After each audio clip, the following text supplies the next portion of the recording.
So we are going to start with the accounting lecture. ठीक है, तो accounting की सबसे पहले आती है हमारे पास डिफाइन। तो डिफाइन क्या कहती है कि अकाउंटिंग क्या है, एक सिस्टमैटिक प्रोसेस है जिसमें आप क्या करते हो, तीन चीजें करके चलते हो। सबसे पहले रिकॉर्ड करते हो, फिर तुम क्लासिफाई करते हो, तीसरा तुम समराइज करते हो। पहले रिकॉर्ड किस में करते हो, तो जब भी आप रिकॉर्ड करते हो ना, तो आप किस में रिकॉर्डिंग करते हो, हमेशा जर्नल में रिकॉर्ड करके चलते हो। जब भी तुम क्लासिफाई करते हो ना, तो क्लासिफाई तुम किस में करते हो, लेजर में करके चलते हो। जब भी तुम समराइज करते हो ना, तो तुम किस में समराइज करते हो, ट्रायल बैलेंस में समराइज करके चलते हो। इसका मतलब क्या है, आपका RCS आता है पहले। तो अकाउंटिंग एक सिस्टमैटिक प्रोसेस है जिसमें आप रिकॉर्डिंग करते हो, क्लासिफाई करते हो, समराइज करते हो। फिर आपने एक समरी बना ली, उस समरी को आप क्या करके चलते हो, एनालाइज करके चलते हो। कैसे एनालाइज करोगे कि क्या मुझे प्रॉफिट हुआ या क्या मुझे लॉस हुआ। ठीक है, एंड उस रिजल्ट को, प्रॉफिट और लॉस को आप इंटरप्रेट करते हो। और मतलब अब ये कौन सी जो भी प्रॉफिट है, जो भी लॉस है, वो कौन से नेचर का होता है, आपका फाइनेंशियल नेचर का होता है। तो जो भी हम अकाउंटिंग करते हैं ना, हमेशा और हमेशा हम किसकी करते हैं, मॉनेटरी आइटम्स की करके चलते हैं। मतलब एनीथिंग जो कि पैसे के साथ रिलेटेड है, उसे बोलते हैं हम फाइनेंशियल ट्रांजैक्शन, मॉनेटरी आइटम। ठीक है, और उसका रिजल्ट्स हम यूजर्स ऑफ फाइनेंशियल स्टेटमेंट को क्या देके चलते हैं, कम्युनिकेट करके चलते हैं। सो अकाउंटिंग क्या है, अकाउंटिंग एक प्रोसेस है जिसमें आप क्या करते हो, रिकॉर्डिंग करते हो, क्लासिफाई करते हो, समराइज करते हो। रिकॉर्डिंग किस में करते हो आप, जर्नल में। ठीक है, क्लासिफाई कहाँ करते हो आप, लेजर में। और समरी कहाँ पे बनाते हो आप, ट्रायल बैलेंस में।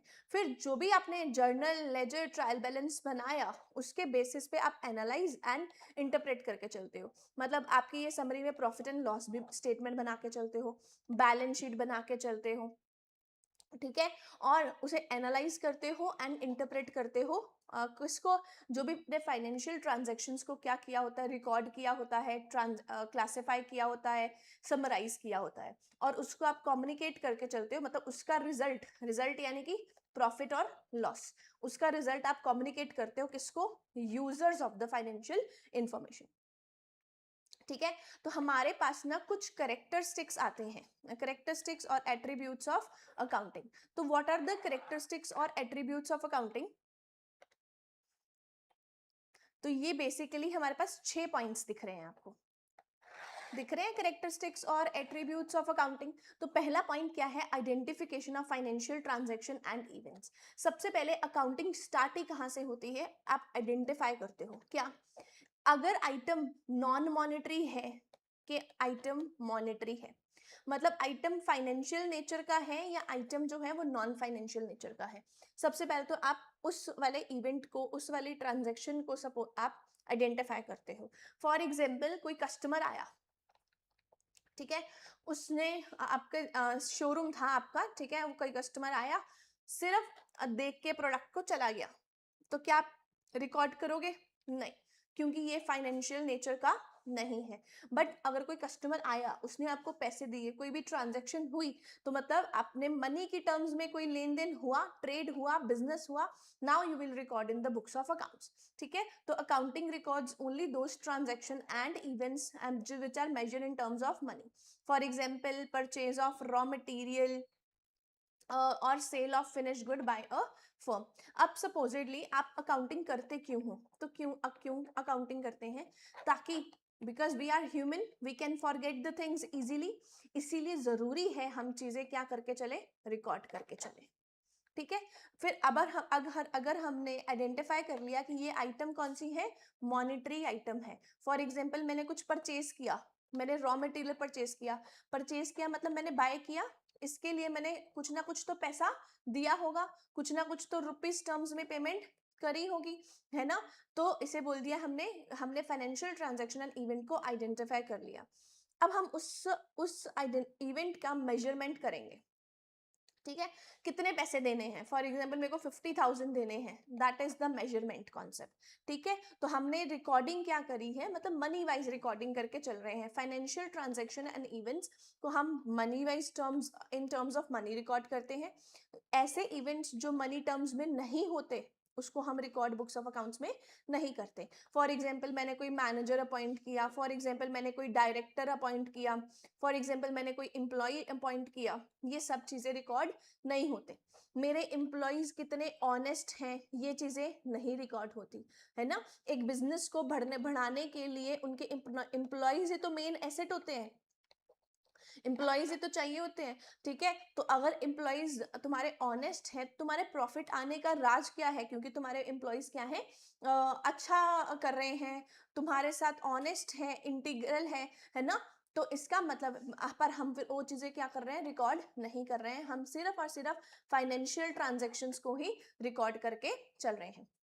नाउ हमने इवेंट को आइडेंटिफाई कर लिया, ठीक है। अब हम क्या करेंगे, रिकॉर्ड, ताकि हम जान सकें, है ना, कि हमें प्रॉफिट हुआ है कि लॉस हुआ है। अब देखो एक साल में अगर सपोजिटली आप मम्मी पापा से कितने पैसे लेते रहते हो, है ना, हर रोज, चाहे एक दिन 50 रुपए लिया, दूसरे दिन 100 रुपए लिया, तीसरे दिन 200 लिया, चौथे दिन कुछ भी नहीं लिया, पर आपको क्या हिसाब याद रहता है? आज तक कभी भी नहीं याद रहता, किसी को भी नहीं याद रहता, है ना। सिमिलरली एक कंपनी में बहुत सारी ट्रांजेक्शन्स होती हैं, अगर वो उसको रिकॉर्ड नहीं करेगी ना, तो फिर तो हमारा पर्पस ही नहीं सर्व हो पाएगा, हम जान ही नहीं पाएंगे पेमेंट आ रही है ज़्यादा कि पेमेंट रिसीव हो रही है ज़्यादा, है ना, क्या हमें इनकम हो रही है क्या, और क्या हमें लॉस हो रहा है, जान ही नहीं पाएंगे। इसको जानने के लिए we need to record in the books of accounts. तो अकाउंटिंग क्या है, एक आर्ट है जिसमें हमें बुक्स ऑफ अकाउंट्स में रिकॉर्डिंग करनी पड़ती है। इसको हम मॉनेटरी टर्म्स में रिकॉर्ड करके चलते हैं।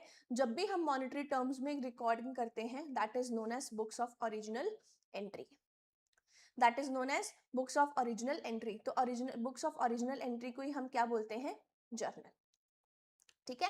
तो जर्नल हमारी सबसे पहले प्राइमरी बुक होती है जिसको हम मेंटेन करके चलते हैं।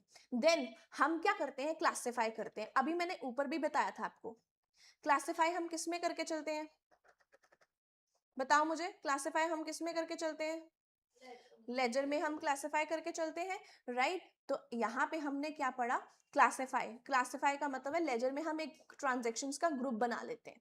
फॉर एग्जाम्पल मेरे पास ट्रांजेक्शन थी सीमा की, ठीक है। सीमा से मेरे को पैसे आए, फिर मुझे 20 दिन के बाद फिर से सीमा से पैसे आए, फिर मेरे को 20 दिन के बाद मैंने सीमा को कुछ पैसे पे किए। तो क्यों ना मैं सीमा का अकाउंट एक ही बारी में प्रिपेयर कर लूँ, ताकि उसकी समरी बन जाए, उसको मैं जान लूँ कि एंड में मुझे कितने पैसे देने हैं, कितने पैसे नहीं देने हैं। That is what classifying. तो जब हम ट्रांजेक्शन्स का ग्रुप बना देते हैं एट वन प्लेस, ठीक है, सब्सिडरी बुक्स को हम क्लासिफाई करके चलते हैं, पोस्ट करते हैं मेन बुक्स ऑफ अकाउंट्स में, तो उसे बोलते हैं हम लेजर। तो सबसे पहले हम सब्सिडरी बुक्स बनाते हैं। Can you give me the example of the subsidiary books now? Purchase book, cell book, है ना, कैश बुक, है ना, और हमने सेल रिटर्न बुक पढ़ी थी, हमने परचेज रिटर्न बुक पढ़ी थी, है ना। तो हम सब्सिडरी बुक से फिर मेन बुक में जाता है लेजर में, ठीक है। पहले हमने क्या बनाया, पहले हमने बनाया जर्नल, फिर हम बनाया सब्सिडरी बुक्स, सब्सिडरी बुक से कहाँ चीजें गई, लेजर में, फिर हमने उसको क्या कर दिया, समरी बना ली। अब मैंने समरी कहाँ बोलना था बनाने के लिए, ट्रायल बैलेंस में, टीबी में। तो this involves presenting the classified data which is understandable, जो आप समझ पा रहे हो, जो यूजफुल है, किसके लिए, दो टाइप्स ऑफ यूजर के लिए, एक हमारे पास होता है इंटरनल यूजर, एक हमारे पास होता है क्या, एक्सटर्नल यूजर। एक हमारे पास कौन सा होता है, इंटरनल यूजर, एक होता है हमारे पास क्या, एक्सटर्नल यूजर, ठीक है, जो कि हेल्प करते हैं। इनकी वजह से हम क्या करते हैं, ट्रायल बैलेंस प्रिपेयर करके चलते हैं। तो ट्रायल बैलेंस क्या होता है, तो ट्रायल बैलेंस होता है जो हमें बता के चलता है कि हमारे अकाउंट्स एक्यूरेट हैं कि नहीं है, कोई गलती तो नहीं है, वो कौन बता के चलता है, ट्रायल बैलेंस बना के चलता है। फिर हम एनालाइज करते हैं, इंटरप्रेट करते हैं। तो analysis and interpretation of what, which data, only financial data, ठीक है। वो so that user of financial data, जो भी यूजर है, फॉर एग्जांपल मैं हूँ, है ना, मैं बहुत बड़ा इन्वेस्टर हूँ और मेरे को क्या करना है, इस कंपनी में इन्वेस्ट करना है, तो मैं क्या करूंगी, रीड करूंगी फाइनेंशियल स्टेटमेंट्स, ठीक है, मैं पढ़ूंगी क्या फाइनेंशियल स्टेटमेंट, जिससे मैं जान पाऊंगी कि कंपनी को क्या हो रहा है, प्रॉफिट हो भी रहा है कि लॉस हो रहा है। जो कंपनी को प्रॉफिट हो रहा होगा तो मैं इसमें इन्वेस्ट कर दूंगी, अगर कंपनी को लॉस हो रहा होगा तो मैं इन्वेस्ट ही नहीं करूंगी, है ना। अगर इस कंपनी को प्रॉफिट हो रहा होगा तो मैं इसको अपना माल बेच दूंगी क्योंकि मुझे पता है पैसे मिल जाएंगे। बट अगर इस कंपनी को लॉस हो रहा होगा तो मुझे पता है ना यार लॉस हो रहा है तो मुझे कैसे पैसे देगी, तो मैं इस कंपनी को सेल नहीं करूंगी। ठीक है, तो इसीलिए एनालाइज करते हैं, इंटरप्रेट करते हैं। ठीक है, कौन सा डेटा, फाइनेंशियल डेटा, जो कि financial user of financial data को हेल्प करता है ताकि वो एक जजमेंट बना सके कि कंपनी की प्रॉफिटेबिलिटी क्या है, कंपनी की फाइनेंशियल पोजीशन क्या है। तो हमेशा ध्यान रखना जो प्रॉफिटेबिलिटी होती है ना वो कहाँ से आती है, statement of profit and loss. कहाँ से आती है, statement of profit and loss account. और जो फाइनेंशियल पोजीशन होती है ना वो कौन बता के चलता है, बैलेंस शीट। वो कौन बना के चलता है, बैलेंस शीट। तो बैलेंस शीट में क्या रिकॉर्ड होता है, बैलेंस शीट में सारे के सारे एसेट्स एंड सारे के सारी लाइबिलिटीज रिकॉर्ड होती है ना रिद्धिमा, यही पढ़ा था ना हमने। Yes ma'am. बैलेंस शीट में क्या रिकॉर्ड होते हैं, सारे के सारे एसेट्स एंड सारे के सारी लाइबिलिटीज। एंड में हम क्या करते हैं, कम्युनिकेट करके चलते हैं। तो जो भी अकाउंटिंग फंक्शन होता है हम उसे क्या करते हैं, कम्युनिकेट करते हैं फाइनेंशियल इंफॉर्मेशन को, किसके साथ, यूजर्स के साथ, ताकि वो एप्रोप्रिएट डिसीजन ले सके एट द एप्रोप्रिएट टाइम। ठीक है, ताकि वो क्या ले सके, डिसीजंस ले सके एट द एप्रोप्रिएट टाइम। तो उसे बोलते हैं हम क्या, कम्युनिकेशन। तो हमने एक क्वेश्चन कर लिया है, अब हम करेंगे जर्नल चैप्टर। ठीक है, कोई प्रॉब्लम किसी चीज में, तो हमारे पास सबसे पहला पॉइंट क्या है, हम क्या करते हैं, आइडेंटिफाई करते हैं what, financial transaction and event. दूसरा पॉइंट हम क्या करते हैं, मेजर करते हैं ट्रांजैक्शन। तीसरा हम रिकॉर्ड करते हैं। फिर हम क्या करते हैं, क्लासिफाई करते हैं। एंड देन फिर हम क्या करते हैं, समराइज करते हैं, एनालाइज करते हैं और कम्युनिकेट करते हैं फाइनेंशियल डेटा को। ठीक है, ताकि यूजर्स जो है वो मीनिंगफुल जो इंटरप्रिटेशन जो है वो निकाल सके, डिसीजन सही टाइम पे ले सके कि मुझे इस कंपनी में इन्वेस्ट करना है नहीं करना है, मुझे इस कंपनी को माल देना है नहीं देना है, क्या मुझे इस कंपनी को लोन देना है कि नहीं देना है। अगर प्रॉफिट होगा तो मैं लोन देने के लिए सोच सकती हूँ, बट अगर एक कंपनी को लॉस हो रहा है तो मैं क्यों उसको क्या दूं, ऑब्वियसली लोन दूं, है ना, क्योंकि वो तो मेरे को रीपे ही नहीं कर पाएगा, तो why should I give the loan to that company. ठीक है, अब हमने पढ़ा था books of the primary entry, that is known as what, journal. तो जर्नल क्या होता है, जब भी हम चीजों को क्लासिफाई करते हैं in the systematic order, serial order, ठीक है, क्रोनोलॉजिकल मैनर में, उसे बोलते हैं हम जर्नल। ठीक है, मतलब कोई भी ट्रांजैक्शन को फाइनेंशियल, सबसे पहली बात है we record the financial transactions. Financial transactions को हमें किस में रिकॉर्ड करके चलना है, जर्नल में रिकॉर्ड करके चलना है। तो जर्नल सबसे प्राइमरी बुक होती है जब भी हम एंट्रीज को रिकॉर्ड करके चलते हैं। क्लियर है इतना, ठीक है, एक minute.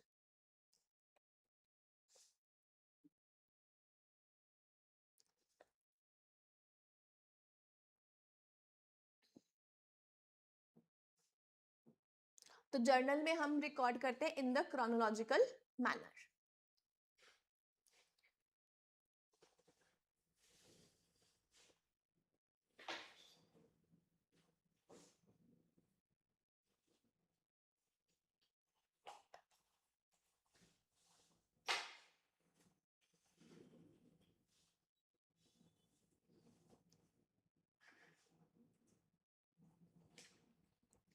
Okay, now we have done with the one question. हमने एक क्वेश्चन की रिवीजन करी है, प्लस अब हम एक इम्पॉर्टेंट कॉन्सेप्ट जो है वो करने वाले हैं। हर रोज हम क्या करेंगे, एक कॉन्सेप्ट करेंगे प्लस एक क्वेश्चन करके चलेंगे, जिससे हमारे पुराने चैप्टर की भी क्या हो जाए, रिवीजन हो जाए।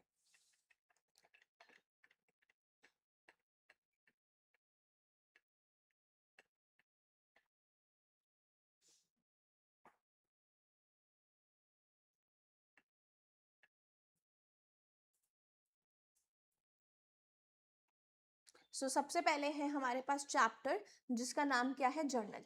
ठीक है, तो नया चैप्टर है, इसमें हमारे पास रूल्स हमें जो है वो ध्यान रख के चलने होते हैं। पहला रूल आता है हमारे पास what, debit what comes in, credit what goes out. जो आएगा उसे हम डेबिट करेंगे, जो जाएगा उसे हम क्रेडिट करेंगे। आएगा तो डेबिट करेंगे, जाएगा तो क्रेडिट करेंगे। फॉर एग्जाम्पल, एक स्टूडेंट मेरी अकेडमी में आता है तो मैं क्या करूं, डेबिट। अगर कोई स्टूडेंट जाता है तो मैं क्या करूं, क्रेडिट। ठीक है, अगर मुझे पैसे आते हैं तो मैं क्या करूं, डेबिट। अगर पैसे जाएंगे तो मैं क्या करूंगी, क्रेडिट।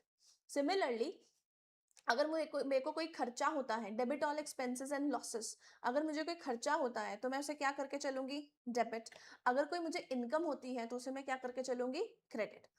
अगर कोई रिसीवर है, कोई गुड्स को रिसीव कर रहा है तो वो क्या होगा, डेबिट। अगर कोई गिवर है, जैसे फॉर एग्जांपल मैंने माल बेचा तो आई एम अ गिवर, तो उसे क्या करेंगे हम, क्रेडिट। ठीक है, तो rule of the traditional accounting है, सबसे पहले हमारे पास आता है पर्सनल अकाउंट्स। पर्सनल अकाउंट्स में सबसे पहले है हमारे पास what, nominal, natural person accounts, artificial person accounts and the representative personal accounts. फिर हमारे पास दूसरा होता है इम्पर्सनल अकाउंट्स, यानी कि real accounts and the nominal accounts. सबसे पहले हम पढ़ के चल रहे हैं that is known as personal accounts. What are the personal accounts, ऐसे अकाउंट्स जो कि पर्सन्स के साथ रिलेटेड होते हैं, ऐसे अकाउंट जो कि फर्म्स के साथ रिलेटेड होते हैं, ऐसे कंपनी और डेटर्स के साथ रिलेटेड होते हैं, क्रेडिटर के साथ रिलेटेड होते हैं, उन्हें क्या बोलते हैं, पर्सनल अकाउंट्स बोलते हैं। For example which is related to my customer, which is related to my supplier, जिसने मुझे माल सप्लाई किया है, which is related to capital and drawings, ये कौन से अकाउंट्स होंगे मेरे पास, पर्सनल अकाउंट्स होंगे।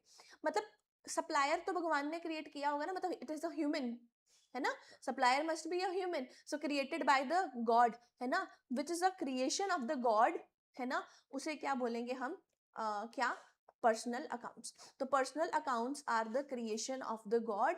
इसे for example Ram account, Shyam account, Sita account, Gita account, किसी का भी अकाउंट बनाना, that is known as what, personal account.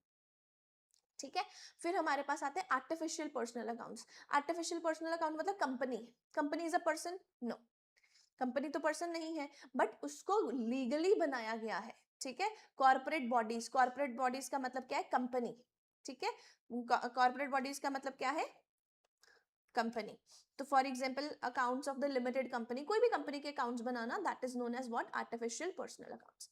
ठीक है, ओके, फिर हम रिप्रेजेंटेटिव पर्सनल अकाउंट बना के चलते हैं। What is representative personal accounts, ऐसे अकाउंट जो सर्टेन ग्रुप और ग्रुप ऑफ पर्संस को डिनोट करते हैं। फॉर एग्जाम्पल मैंने रेंट पे करना है लैंडलॉर्ड को, ठीक है, या फिर मेरे आउटस्टैंडिंग रेंट है, एक्रूड कमीशन है, अनअर्न्ड इंटरेस्ट इनकम है, कल आपने मुझे बोला था अनपेड, अनपेड एक्सपेंसेस हैं।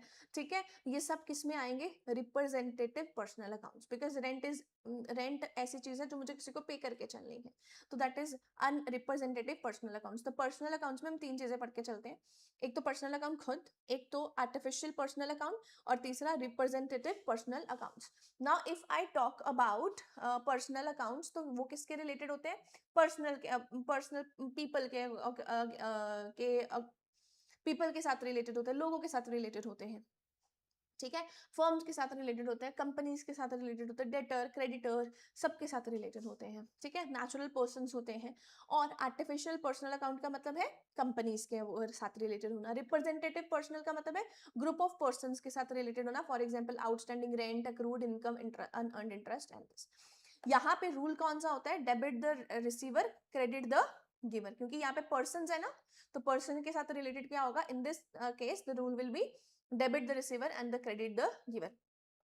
अकाउंट्स जो पर्सनल नहीं होते हैं, जैसे कि मशीनरी, क्या मशीन एक पर्सनल है, कैमरा पर्सनल है, नहीं, camera is not the created by God, है ना, तो वो पर्सनल नहीं है। मशीनरी हो गया, कैश हो गया, रेंट हो गया, इन सब अकाउंट्स को हम क्या बोलते हैं, इम्पर्सनल अकाउंट्स बोलते हैं। इन इम्पर्सनल अकाउंट्स को दो तरीके में और बांटा गया है, पहला बांटा गया है रियल अकाउंट, दूसरा बांटा गया है नॉमिनल अकाउंट्स में।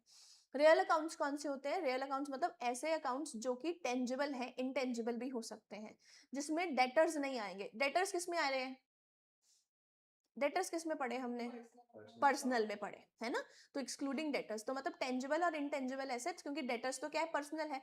Example land, building, goodwill, patents, trademark, ये कौन से हैं, हमारे पास लैंड क्या होता है, मतलब जमीन, जमीन क्या है, हमारा एसेट है। टच कर सकते हैं, हाँ कर सकते हैं। गुड, बिल्डिंग टच कर सकते हैं, हाँ कर सकते हैं, बिल्डिंग पता है ना, सो बिल्डिंग, गुडविल, गुडविल क्या होती है, किसी चीज की रेपुटेशन, है ना, तो उसको हम टच कर सकते हैं, नहीं, but we can feel it. Similarly somebody has done the patent, है ना, कॉपीराइट, ट्रेडमार्क लिया है, इनको हम फील कर सकते हैं, बट हम टच नहीं कर सकते। ओके, सो यहाँ पे क्या है, debit what comes in, credit what goes out. Real हो गया। अब हमेशा नॉमिनल अकाउंट आएगा। तो नॉमिनल अकाउंट मतलब which is related to expenses, losses, revenue, income, इन सब को क्या बोलते हैं? Nominal account. For example salary है, परचेज है, इंटरेस्ट पेड है, सेल्स है, ये सब किस में आते हैं? नॉमिनल अकाउंट में आते हैं। तो यहाँ पे हम क्या करते हैं? Debit all expenses and losses, credit all incomes and gains. ठीक है, क्लियर है? ओके तो हमारे पास कौन से रूल्स होते हैं? पर्सनल अकाउंट सबसे पहले आता है नेचुरल पर्सन अकाउंट। एग्जांपल दो हर्षुल मुझे नेचुरल पर्सनल अकाउंट्स के। नेचुरल पर्सनल अकाउंट्स में कंपनी, नेचुरल पर्सन, हाँ किसी का भी नाम। हाँ, artificial personal account is a company. अगर मैं आर्टिफिशियल की बात कर रही थी, है ना, तो वो कंपनी आएगा। फिर representative personal accounts, Riddhima, what is representative personal accounts? Rent due to rent due to the obviously landlord etcetera. ठीक है, आउटस्टैंडिंग एक्सपेंसेस हो गए मेरे। इम्पर्सनल अकाउंट्स में real account, example of real account Kushagra, patent, goodwill, मतलब anything tangible intangible. And the nominal accounts, sale हो गया, purchase हो गया, सैलरी हो गया, मतलब जो एक्चुअल में मेरे एक्सपेंसेस है वो। ठीक है, फिर हमारे पास कुछ रूल्स है। सबसे पहला रूल क्या है? Debit what comes in, credit what goes out. फिर हमारे पास सेकंड रूल क्या है? Debit all expenses and losses, credit all incomes and gain. फिर हमारे पास क्या है? Debit the receiver, credit the giver. Now मैं आपको थोड़ा सा इजी कर दूंगी क्योंकि आप लोगों ने, मैं मान के चल रही हूँ पिछला कुछ नहीं आता है, तो मैं थोड़ा सा इजी करके चलूंगी इसको। ठीक है, आपको हमेशा ध्यान रखना है कि कैपिटल को हमेशा C for capital, C for credit, C for capital, C for credit. Assets हमेशा डेबिट होते हैं, drawings D for debit, D for drawing, D for debit. Purchases debit होंगी, सेल्स क्रेडिट होंगी, और ये ट्रायल में बैलेंस में भी हमने ये सब चीजें सीखी थी, है ना। अब हमने क्वेश्चन नंबर 1 करना है। सबसे पहले मैंने जर्नल से पहले तो आपको ट्रायल बैलेंस ही सिखाया था। ओके सो क्वेश्चन नंबर 1 है, सबसे पहले हमें क्या करना है? पास करनी है जर्नल एंट्री। ओके तो जर्नल एंट्री क्या है? सबसे पहले है लिखा हुआ है Ashmita started business with cash.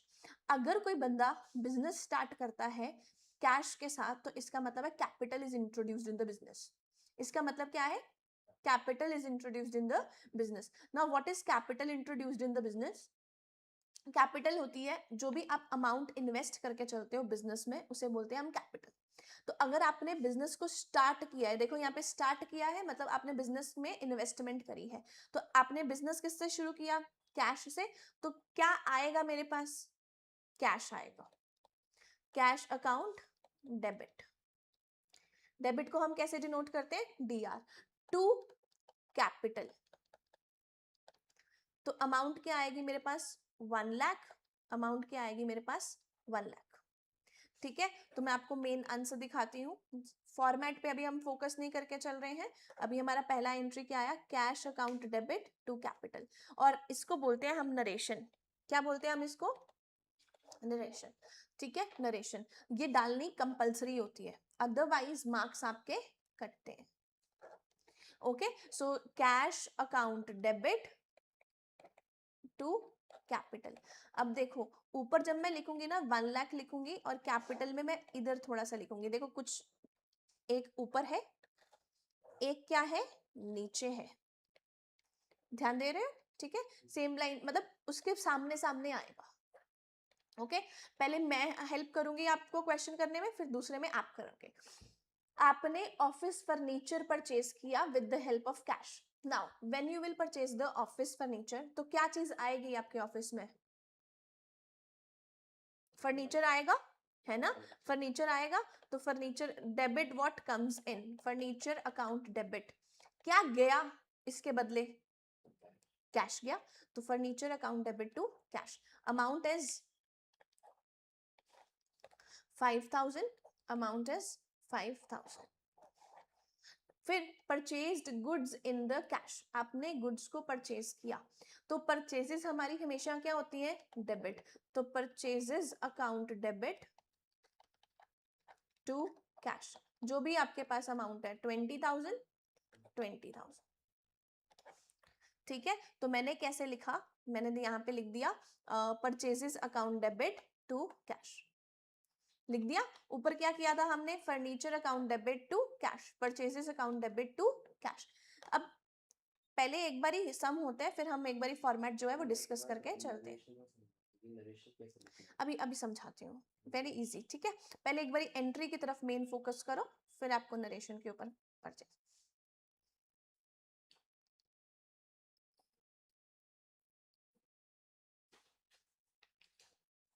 अब नेक्स्ट एंट्री इज अप्रैल 4 की एंट्री देखो, purchased goods from Hari and company.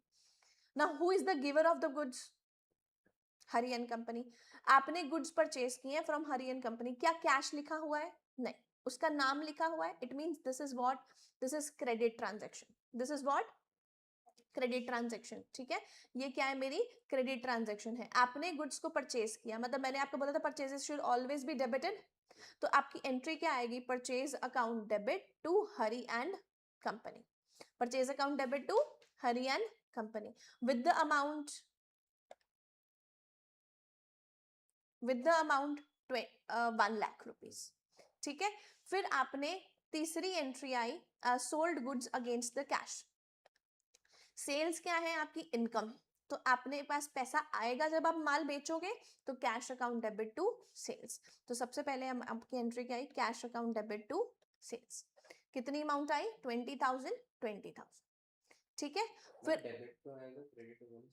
Sales हमने क्रेडिट करी ना, देखो टू सेल्स, और पैसा आया तो डेबिट, ठीक है।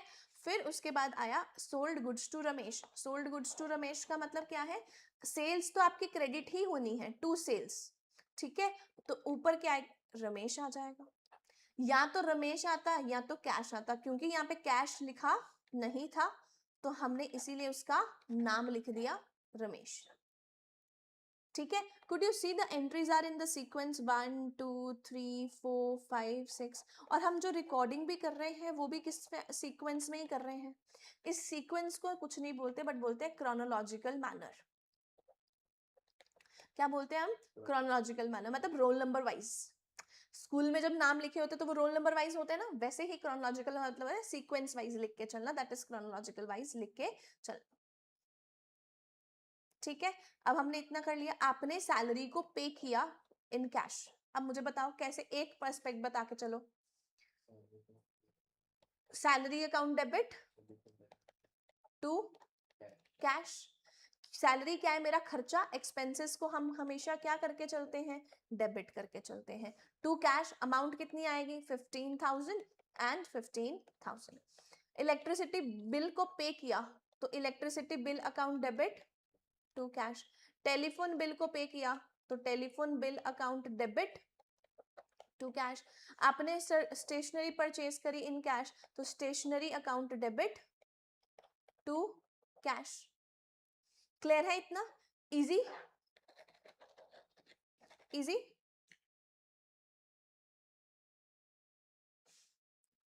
ठीक है। अब बात आई नरेशन की, आपकी स्टेटमेंट क्या लिखी हुई है यहाँ पे, purchase stationery in cash, being stationery purchased in cash, ठीक है। बस वर्ड क्या यूज करना है आपने, बीइंग, BEING, बीइंग। आपने इलेक्ट्रिसिटी बिल पे किया, being electricity bill paid. Telephone bill pay किया, बीइंग टेलीफोन बिल पेड।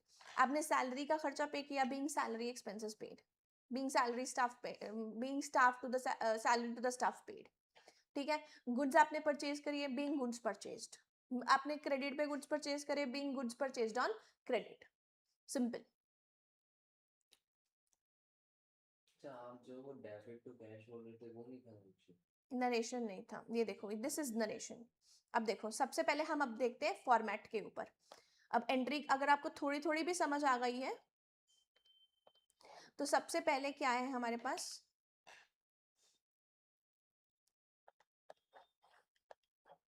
आपने ऊपर लिखा जर्नल ऑफ अश्मिता, ठीक है।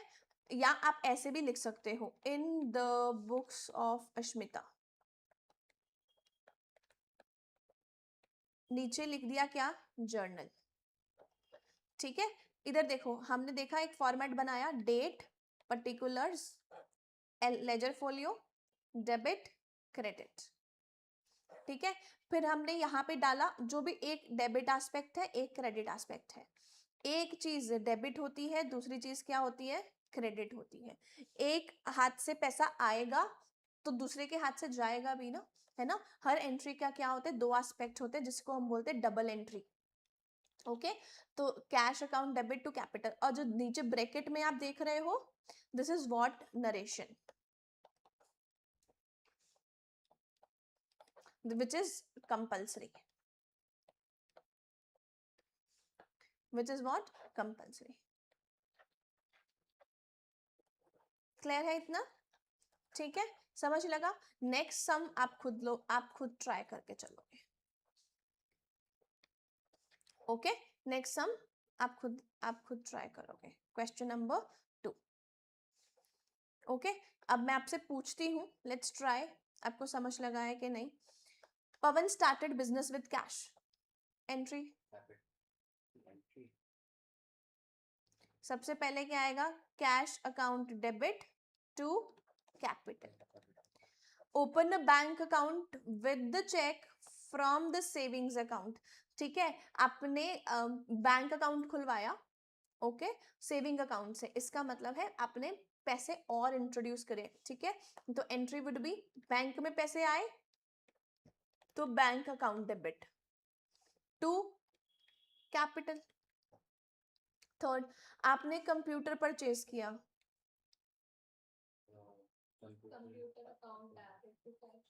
Computer account debit to cash.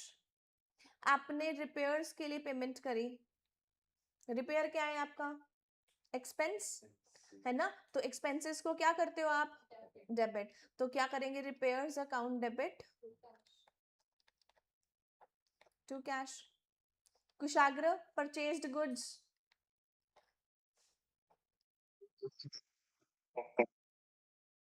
दोबारा बोलना, purchase account debit to cash, purchase account debit to cash. आपने प्रसाद एंड कंपनी से लिया, Riddhima, purchase account debit purchase account debit to Prasad and company. Sold goods बताओ Harshal. Sales sales debit sales debit, sales account debit to cash, गलत, cash account debit to sales, हाँ, cash account debit to sales. मैंने अभी बताया कि sales क्या होती है, इनकम, तो इनकम को हम क्या करते हैं, क्रेडिट, तो क्रेडिट करने का तरीका क्या है, टू सेल्स, क्योंकि हमें पैसा आया तो इसीलिए कैश को क्या कर दिया, डेबिट, ठीक है। अब sold goods to Dev and company, बताओ Harshal. Cash debit to sales, देखो अब यहाँ पे कैश लिखा था, नहीं, नहीं, देव एंड कंपनी लिखा है ना, तो हम लिखेंगे क्या, Dev and company account debit to sales, ठीक है। Next, Dev and company returned the goods being defected, उसने रिटर्न कर दी गुड्स, तो अब ये ऊपर वाली एंट्री को हम पता है क्या कर देंगे, रिवर्स, क्या कर देंगे हम, रिवर्स, तो मतलब क्या हो जाएगा, यहाँ पे sale return debit to Dev and company, ठीक है। फिर उसके बाद good return to Prasad and company, goods return to मतलब हमने रिटर्न करी है, हमने रिटर्न करी है, तो परचेजेस को हम पहले डेबिट कर रहे थे, अब परचेज रिटर्न को हम क्या कर देंगे, क्रेडिट टू परचेज रिटर्न, और डेबिट क्या होगा, प्रसाद एंड कंपनी। आपने सैलरी पे करी है, रिद्धिमा, हम salary account debit, salary account debit to cash, very simple, है ना, है ना, थोड़ी थोड़ी समझ लगी, 40% समझ लग गई है, बाकी आपको थर्ड सम जो है वो खुद से ट्राई करना, हम फिर आगे प्रोसीड करके चलेंगे, ठीक है।